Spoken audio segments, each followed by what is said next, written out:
Баршаңызға қайырлы күн достар, менің каналыма қош келдіңіздер. Бүгін қазақ халқының ұлттық тағамдарының бірі майсөкті дайындайтын боламыз. Видеоны соңына дейін қарамас бұрын менің каналыма тіркелуді ұмытпаңыз. Ең алдымен тарыны 3 қайтара салқын суға жақсылап тұрып жуып аламыз.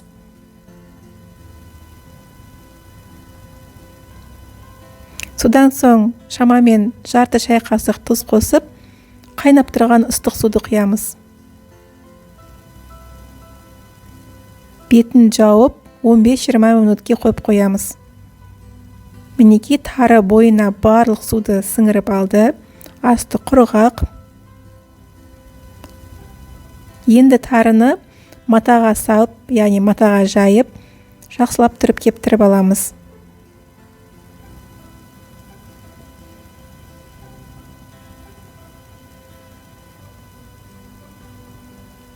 Мінекей біздің тарымыз жақсылап кепті. Қант қосамыз. Мен шамамен 60 грамдай қант салдым. Жақсылап тұрып араластырамыз.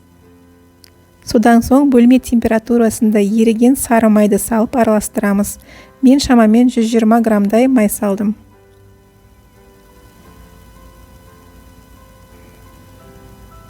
Жақсылап барлығын біріктіреміз.